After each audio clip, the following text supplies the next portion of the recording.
लिए लेकिन भागवत का महत्व ही न जाने।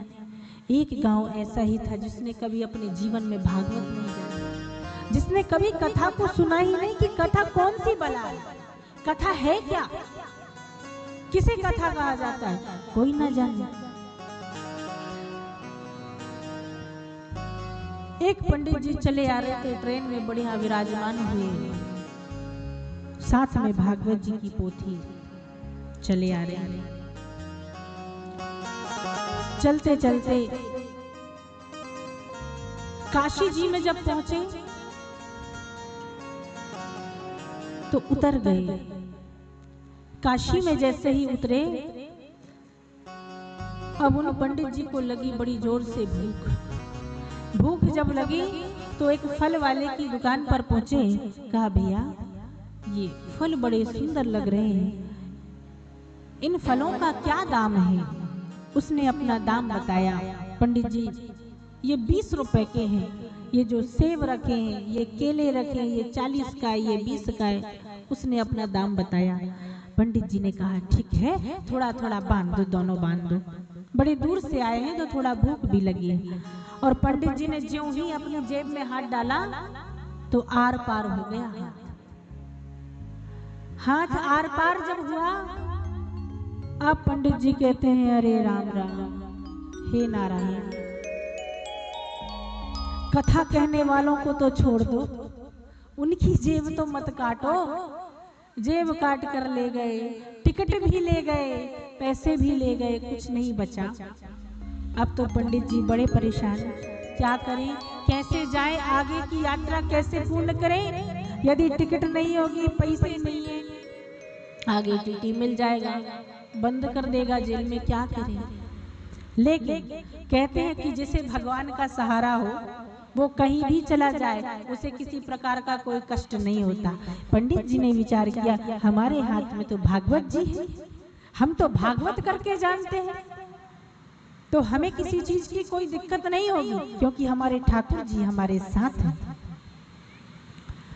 उसने कहा भैया तुम अपना ये फल रख लो, हमारे पास पैसे नहीं है तो हम नहीं लेंगे। उसने कहा नहीं नहीं पंडित जी, आप बड़े विद्वान समझ में आते हैं, आप कथा करते हैं, आप ये फल रख लीजिए, आपको भूख लगी।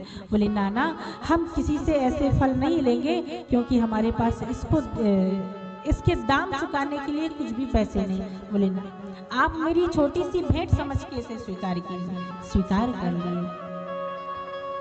कहा कि यहाँ से नजदीक कोई गांव है क्या? बोले हाँ हाँ, पास में ही एक बड़ा सुंदर सा गांव है, वहीं चले जाओ। कहा ठीक है। हाथ में बढ़िया भागवत जी की पोथी को लिए, हाथ में माला सरकाते हुए बेचारे पंडित जी पहुंच गए एक गांव में। गांव में जैसे ही पहुंचे तो एक पंडित के घर में ही पहुंच गए। क्यों?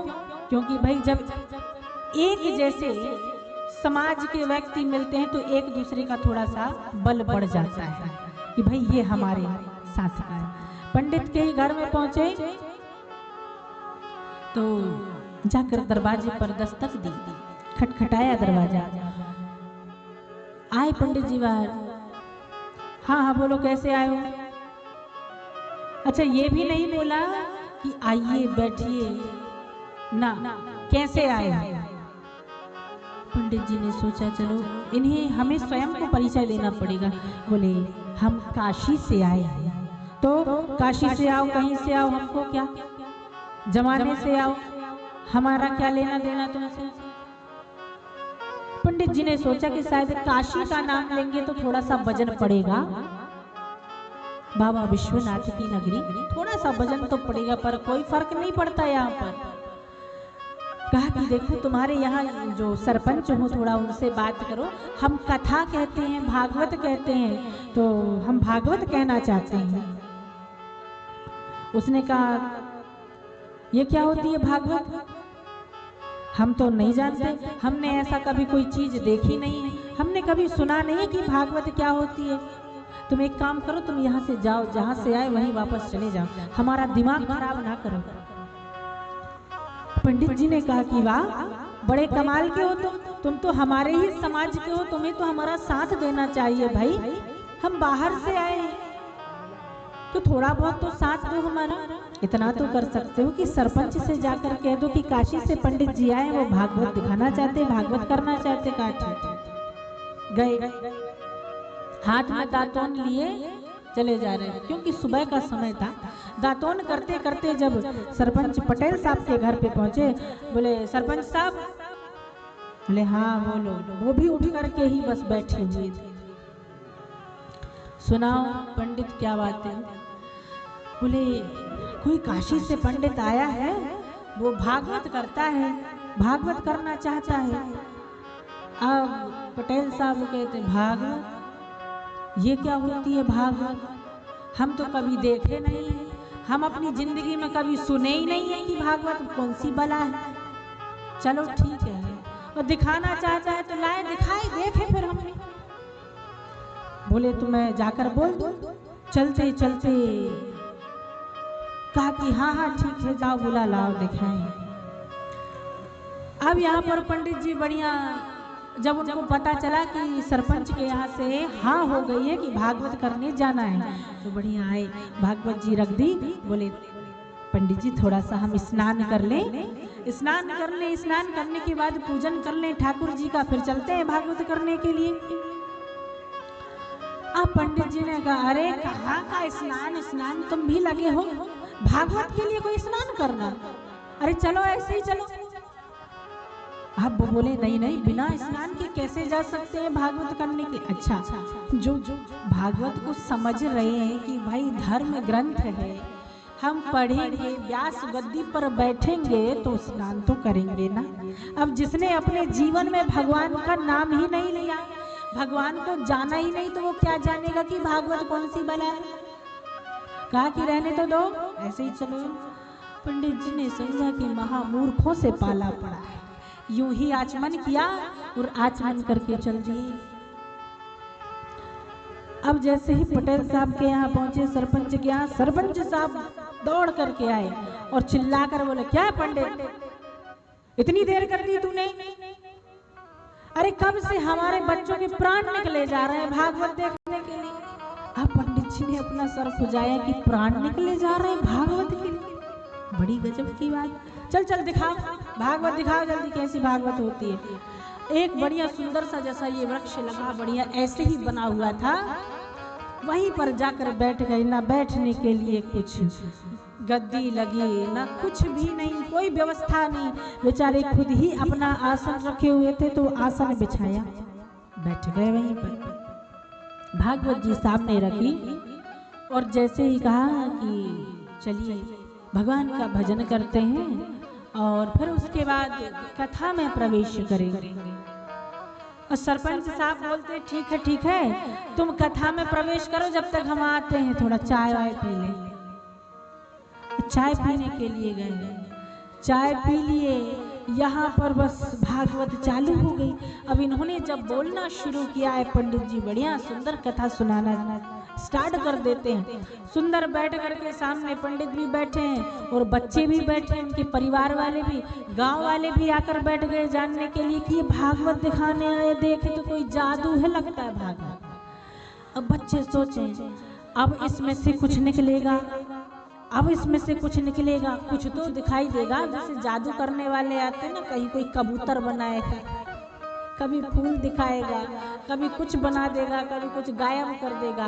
अब बच्चे भी कहें पिताजी कैसी भागवत दिखा रहा है ये, एक भी उसमें से कुछ निकल ही नहीं रहा।